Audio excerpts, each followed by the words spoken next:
The Lord be with you. And with your spirit. A reading from the Holy Gospel according to St. Luke. Glory to you, O Lord.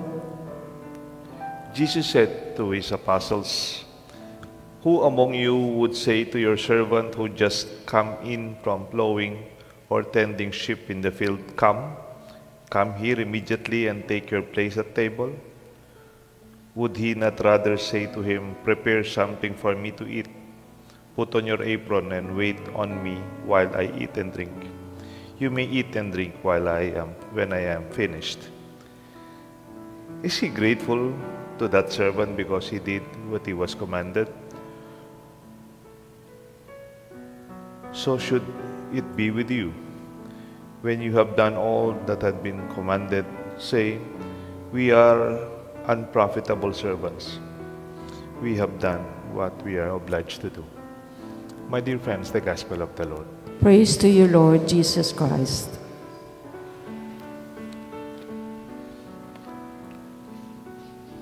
In the name of the Father, the Son, and the Holy Spirit. Amen. God loved us first. Unang nagmahal sa atin ng Diyos. Because love takes the initiative. Pag tunay kang nagmamahal, ang udyok ng pagmamahal, hindi na iniimbitahan, hindi na pinipilit, hindi na sinasabi para gawin. We take the initiative. God loves us first. Because God is love. Parang yung mga magulang, pag minamahal ka nilang mga anak, hindi naman sila conscious kung ano yung kailangan ng mga bata. May baby ka, hindi naman alam ng bata na kailangan siyang mag-shoes, kailangan siyang mag-aaral, kailangan siyang kumain ganito. But even without asking for it, we provide the best for our children. The parents' parental love is like the love of God. It takes the initiative. Ganyan ang pagmamahal. Our love and our service to God are also responses to the love that He has already shown us. Kaya nga kung tayo nagmamahal sa Diyos, if we love God, if we serve God through this community, through our community, through our church, it's only a response to that love. True love is proactive, meaning we don't wait for an invitation to offer help or even to serve. We were blessed first with the grace of God. I serve because God blessed me already. Hindi naman I serve because I want something from God. Hindi naman ako nandito kasi may hinihingi ako sa Diyos. Pag hindi binigay, hindi na ako magsiserve dito. No. To labor without counting the cost. To labor in the Lord's vineyard is itself already my reward. Yung mga nababurnout, it's not caused by too much work. Maybe it's the absence of love to what they do and to the purpose of what they do. Baka kulang ng pagmamahal, kaya napapagod. Maybe physically, yes, but the meaning, the purpose is already there. Service without love will burn you out. Pag ikaw nagsiserve dito, walang pagmamahal, papagod ka. Pwede ka rin mag-complain. Ako nga ako, talalo rin aliwa. Modeng aliwa, absent lang, ako na naman. Then, maybe there's something lacking in your heart. Sabi nga nung retreat master namin, si Bishop Raul Dael, sabi nung aming retreat master, kayo mga pare, yung iba siguro sa inyo, nung seminarista kayo, may injury kayo. Yung injury nyo sa basketball. Pero mayroon na ba kayong na-injure sa inyo kasi sa kakapunta nyo sa mga may sakit o sa mga nasa bundok o sa mga lugar na mahirap? Kaya napilayan si Father kasi umakyat sa bundok, pumunta sa community. O kaya nagkasakit si Father, nahawa kasi pinunta niya yung may sakit. Because when we truly love, we have to go out of our way. Can a pastoral leader be a pastor without the heart of a shepherd? Our love and service to God are responses to love He already shown us. True love is proactive, meaning we don't wait for an invitation to have our help and service. Meron pong isang libro, yung title ng libro, 7 Habits of Highly Effective People by Steve. Aaron, ano kasing pangalan nung nagsulat ng libro? Ha? Yan, Stephen. Open yan. Hindi ko nasulat dito. Pero yung number 1 habit dito, Aaron, di ba? You must be proactive. Yan. Proactive. To be proactive means to achieve extraordinary results consistently and executing your resources and initiative to break through the barriers. This is the technical part of the definition. Pero kung sabihin ng proactive, nanggagaling sa'yo. Magandang kasama yung hindi na inuutusan, hindi na tinatawagan, hindi na iniimbitahan. Ba't di ka dumating? Hindi nyo naman ako ni-remind. That's part of our initiative, isn't it? Pwede ba naman nagmamahal na magulang? Hindi mo pinakain yung anak mo. Nakalimutan mo, hindi naman na sila nagsasabing gutom sila. But we have to do it because every day, there's that need. Di ba mayroong sang song, Amazing Grace? Hindi natin kakanta. Baka babalik si Juan. Pero, kaya pala Amazing Grace, God's initiative to seek you and to follow you and to find you. Hindi man ikaw yung naghanap sa Diyos, siya ang naghanap sa iyo. Sabi nung kanta, Amazing Grace, how sweet the sound that saved a wretched like me, who once was lost, but now I'm found, was blind, but now I see. Look at that grammatical expression. But now I'm found. Nawala ako, pero ngayon nakita na ako. I was lost, but now I'm found. It's on the passive form. I did not found. Hindi ako yung naghanap. Hindi ako yung naghanap. Pwedeng nawala ako, inanap ko. Hindi, nakita ako. Like the lost sheep. The lost sheep was lost, but it was the lost sheep who went back, no? It was the shepherd who took the initiative to look for the lost sheep. Like the example of the love of parents for their children, as I mentioned. Minsan, mayroong isang estudyante, matagal po ako na-assign sa school, 12 years. Parang twice is ngayon, 6 years ka sa parokya. Pero sa school, 12 years po ako.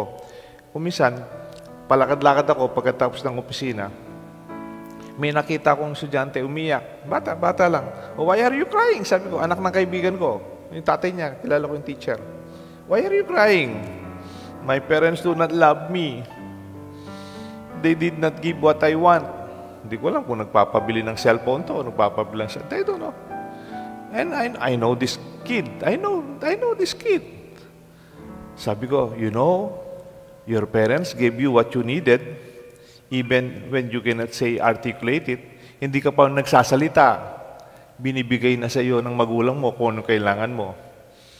The best. And they don't understand. You do not even know what you need, but they provide for you. Hindi dahil hindi binigay ngayon, ang gusto mo ngayon, hindi ka na mahal. That's only for the moment, now. Pero I'm sure your parents love you. The initiative to give. Ba't di mo siya binigyan? Hindi naman naghihingi. The initiative to forgive. Hindi ko naman, bakit? Di naman nagpapasorry. Ba't papatawarin ko? To reach out. Hindi naman siya nagpapatulong. To smile. Hindi naman siya mabait. Why? Do you think we are only responding to what is given to us? Humanly speaking, we have that gift of love. Kaya nga dito sa gospel, the servant is serving the Lord, his master. And he's not complaining because I know this servant knew that his master loves him. To love is not only to beg. To love is to be a donor of love. not a beggar of love. May repeat, to love is to be a donor of love, not a beggar of love. Huwag kang magpalimos ng pagmamahal. Ikaw ang magbigay. Ba't ako pupunta? Hindi naman ako in-invite. Bakit? 90 years old yung matanda, ba't di ka pumunta? Just drop by, say, happy birthday, Lola. Then you can go, kahit di ka na makikikain. Take the initiative. Hindi man ako pinapansin. Hindi man ako pinapansin. Are you a beggar? Pansinin mo sila. Be the donor of love. Huwag kang maghingi. You are a son, a daughter of a God who is rich in love. Mayaman tayo sa pagmamahal. Kaya nga sa pagmamahal, pag nakikita ka may nangangailangan, reach out to them. Take the initiative. Be proactive. Take the first step. It may be exposing you to the risk of a mistake or to be a failure. Pwede kang mapahiya kasi nag-reach out ka. Pwede kang i-turn down. You can be vulnerable to be wrong and even to exposed to the possibility of being hurt and rejected. Pwede kang masaktan. Pwedeng labas mong kamay mo pero itutulak ang kamay mo ng anak mo. It's okay. That is the nature of our humanity. To love and to express it, whatever the situation may be. Narinig niyo yung kwento, yung isang monk. Eh di may matandang monk, full of wisdom. Itong matandang monk, he kept on reaching out to a scorpion. Eh yung scorpion, kasi naipit siya. Naipit siya sa mga bato. Parang halos mamamatay na siya doon, hindi makalabas. Naipit siya sa mga bato. Nagre-reach out itong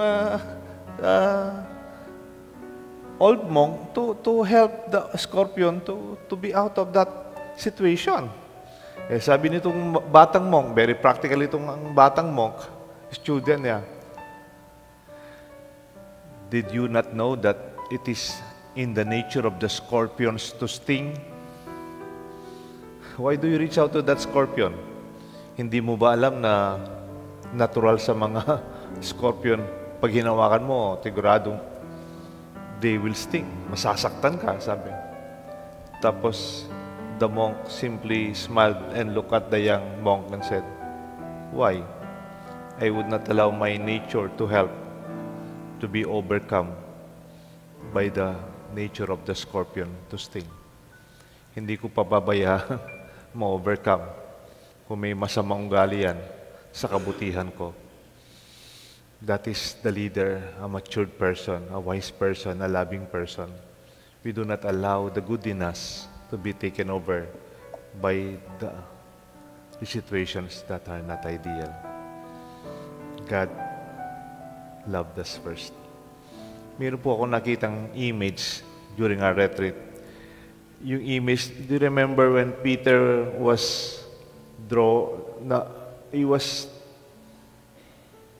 naglakad si Jesus sa tubig, pero parang may bagyo, malakas yung alon, maramig. Tapos si Peter, may I walk the water? Tapos he began to doubt. Tapos he began to sink. Tapos sabi niya, Lord, help me. Then Jesus reached out to him.